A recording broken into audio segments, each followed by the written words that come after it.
म्हणजे स्त्रीला सुद्धा हा अधिकार दिला गेलेला आहे. म्हणजे स्त्री आणि पुरुष यांच्यामधलं डिफरन्सिएशन नाही. आता एक असं म्हटलं जातं, कुराणामध्ये एक आयत आहे की प्रत्येक पुरुषाला किंवा पुरुष हा स्त्रीपेक्षा एक दर्जा जास्त आहे, परंतु शारीरिक क्षमतेच्या दृष्टीने तो आहे. कारण कसं, आता स्त्रियांना वाईट वाटतं की हे असं आमची बरोबरी असताना आम्हाला असं का वागवलं जातं. तसं नाही आहे खरं वास्तविकता. कारण निसर्गतः स्त्री आणि पुरुष यांच्या शरीराची घडणच अशा प्रकारची आहे की त्या इक्वल होऊ शकत नाही. आता एक साधं उदाहरण मी सांगतो, माझ्या भगिनींना मी सुद्धा सांगतो, एक लक्षात ठेवा की ज्या वेळेला तुमच्या इथे लग्न कार्य असतं, मोठा कार्यक्रम असतो, त्यावेळेला खरं वास्तविकता रोजचं अन्न शिजवण्याचं काम किंवा ही काम स्त्रिया करत असतात. परंतु ज्या वेळेला मोठ्या प्रमाणावरती कार्यक्रम असतो किंवा करावं लागतं, तर त्यावेळेला मग तुम्हाला आचारीच लागतात किंवा बावर्जीच लागतात. त्या ठिकाणी स्त्रिया करू शकत नाहीत, कारण त्यांच्या ते कपॅसिटीच्या बाहेरच आहे. मग हा सगळ्यात महत्वाचा फरक आहे. हा विशेष स्त्रियांनी सुद्धा लक्षात घेणं अत्यंत आवश्यक आहे. आता परंतु स्पिरिच्युअली, म्हणजे ज्याला आध्यात्मिक दृष्ट्या म्हणतात, की स्त्री आणि पुरुष हे समान आहेत. कारण खुद्द कुराणामध्ये सुद्धा अगदी स्पष्टपणे म्हटलेलं आहे की पुरुष आणि स्त्री हे आध्यात्मिक दृष्ट्या समान आहेत. स्पिरिच्युअली दे आर इक्वल, की त्यांच्यामध्ये कुठलीही तफावत होऊ शकत नाही. आणि स्त्रीला केवढा उच्च दर्जा दिलेला आहे की ज्याच्यात असं त्यांनी स्पष्ट म्हटलेलं आहे की जी हदीस आहे की मातेच्या चरणाखाली जन्नत आहे. म्हणजे ज्याला स्वर्ग तुम्ही म्हणतात, ते स्वर्गात जाण्याची आवश्यकता नाही. जर तुम्ही आईची सेवा केली आणि आईच्या सेवेत राहिला तर तिच्या चरणाखालीच खुद्द जन्नत आहे. आणखी स्पेशल जन्नत धोंडत बसायची तुम्हाला गरज नाही. मग एवढा स्त्रीला जो सन्मान दिलेला आहे, आणि तरी जर आपण असं म्हणत असतो की स्त्रियांना स्थान इक्वल नाही किंवा स्त्रियांना, मी तर उलट या मताचा आहे की स्त्रियांचं स्थान काही वेळेला पुरुषापेक्षाही श्रेष्ठ म्हणून मानलं गेलेलं आहे. याचं एक साधं उदाहरण सांगतो. आता माझं सगळं याच्यामध्ये शाळेमध्ये आणि कॉलेजमध्ये शिकवण्यात गेलं आयुष्य म्हणून मी तुम्हाला एक सांगतो की एक पुरुष जेव्हा शिकतो त्यावेळेला फक्त एकच पुरुष शिकत असतो, पण एक बाई ज्यावेळेला शिकते त्यावेळेला संपूर्ण तिचं कुटुंब शिकत असतं. आणि म्हणून स्त्री शिक्षण हे अत्यंत आवश्यक आहे. आता पैगंबर स्वतः अशिक्षित होते, परंतु प्रत्येक लढाईच्या वेळेला जे काही युद्धकैदी पकडले गेले, ज्या युद्धकैद्यांना लिहिता वाचता येत होतं, तर त्यांच्याकडनं तो जो युद्धदंड घेत असत, तर त्यावेळेला पैगंबर सांगत असतील की तू 10 लोकांना, माझ्या अशिक्षित बांधवांना जर तू शिक्षण देशील तर तुझा दिनात लावलेला युद्धदंड माफ केला जाईल. आणि त्याप्रमाणे तो युद्धदंड त्यांनी माफ केलेला होता. आता ही कच्ची हदीस आहे, पण एक हदीस अशी आहे ना की इल्म हासिल करणे के वास्ते चीन तक जाओ. म्हणजे याचा अर्थ काय, जगाच्या एका टोकापासून दुसऱ्या टोकापर्यंत तुम्ही जायला हरकत नाही. ती कशासाठी, ज्ञानप्राप्तीसाठी. म्हणजे ज्ञान हे अत्यंत आवश्यक आहे. आणि दुर्दैव आज हे आहे, तुम्हाला सांगतो की मुसलमानांमध्ये सर्वात जास्त शिक्षणाचा प्रसार कमी आहे. आणि पुन्हा मला वाईट काय वाटतं, मी तुम्हाला काही वेळेला लोकांना वाईट वाटेल की मी असं बोलतो म्हणून, पण खरं सांगतो मी की मुसलमान ज्यावेळेला असं म्हणतात ना की आम्ही मुसलमान आहोत, अरे मुसलमान आहोत म्हणजे कशाने आहोत? जर तुम्ही पैगंबरांची जी वचनं आहेत आणि पैगंबरांच्या आज्ञांचं जर पालन करत नाही, जर आज्ञांचं पालन केलं असतं तर तुम्ही साक्षरतेचं प्रमाण तुमचं इतकं कमी राहिलं असतं का?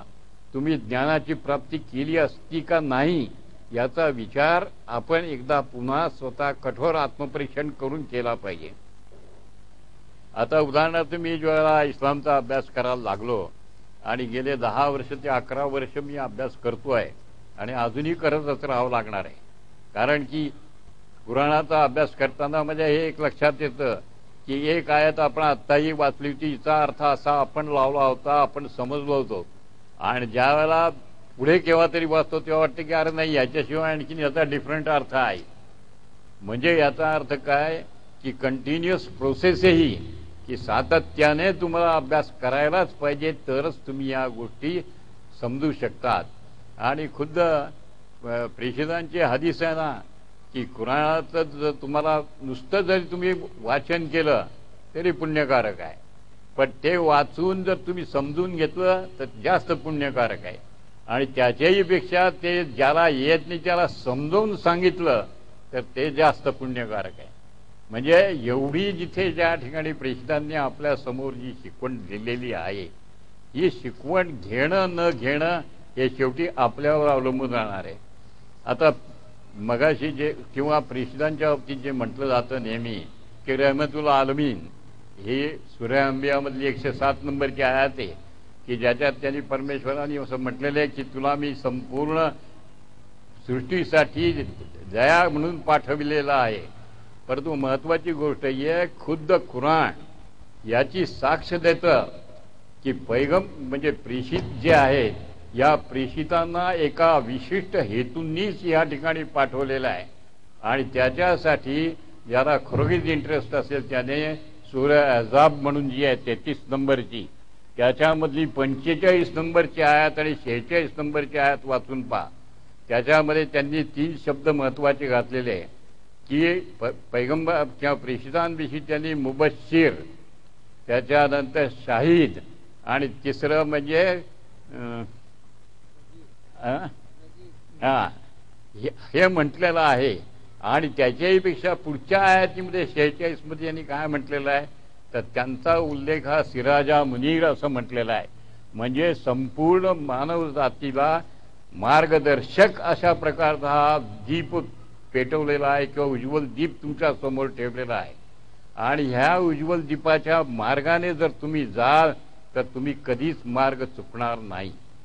आणि खरोखरी जो प्रेषितांची शिकवण आपल्याला समजून घ्यायची असेल ना तर मी तुम्हाला एक स्पष्ट सांगतो की ज्याला हज्जतुल विदा तुम्ही म्हणतात किंवा निरोपाची जी हजयात्रा म्हणून समजली जाते, ती हजयात्रेचा जर तुम्ही तो जो निरोपाचा जो आहे जे प्रवचन आहे त्या प्रवचनाचा जर अभ्यास केला तर तुम्हाला असं दिसेल की संपूर्ण पैगंबरांची किंवा प्रेषितांची जी शिकवण आहे किंवा प्रेषितांचं जे कार्य आहे ते केवळ या प्रवचनाचा अभ्यास जर तुम्ही डिटेलमध्ये केला तर तुम्हाला दुसऱ्याकडे कोणाला विचारायची गरज नाही. कारण एक लक्षात ठेवा की प्रेषित स्वतः इतके प्रामाणिक आहेत की या ठिकाणी ते प्रत्येक वेळा काय या हज्जतुल विदाच्या प्रवचनामध्ये तुम्हाला असं दिसतं की प्रत्येक वेळा आपल्या अनुयायांना उद्देशून प्रेषित असं म्हणत असतात की त्याच्याकडून जे त्या आकाशाकडे बोट दाखवून म्हणत असतात त्याच्याकडून जे आलेलं आहे आणि त्यांच्याकडे बोट करून म्हणतात मी तुमच्यापर्यंत पोहोचवलेला आहे. कयामतच्या दिवशी जर साक्ष तुमची काढली तर तुम्हाला साक्ष द्यावी लागेल की मी माझ्याजवळ काही ठेवलेलं नाही, जे माझ्याजवळ आलं ते मी संपूर्ण तुम्हाला दिलेलं आहे. तर हे म्हणून हज्जतुल विदाचा जर अभ्यास तुम्ही केला ना तर खरोखरीच मी तुम्हाला सांगतो पैगंबरांची शिकवण किंवा पैगंबरांचे विचार जाणून घेण्यासाठी दुसरं काहीही वाचायची तुम्हाला आवश्यकता नाही. आता तुम्हाला आश्चर्य वाटेल की बर्नार्ड शॉ नावाचं तुम्ही नाव ऐकलेलं आहे. तर बर्नार्ड शॉ इतका कठोर बुद्धिवादी मनुष्य नाही, परंतु शेवटी बर्नार्ड शॉने सुद्धा एके ठिकाणी शेवटी काय म्हटलेलं आहे की आज जगामध्ये जे चाललेला आहे आणि हे सगळा जो गोंधळ चालू आहे हा गोंधळ जर ठिकाणावरती आणायचा असेल तर आज प्रेषित पुन्हा यायला पाहिजे. म्हणजे प्रेषित मोहम्मद हे स्वतः यायला पाहिजेत आणि त्यांच्या हाती जर ही संपूर्ण सत्ता सोपवली गेली तर ते संपूर्ण मानवतेचं कल्याण करू शकतील. आणि म्हणूनच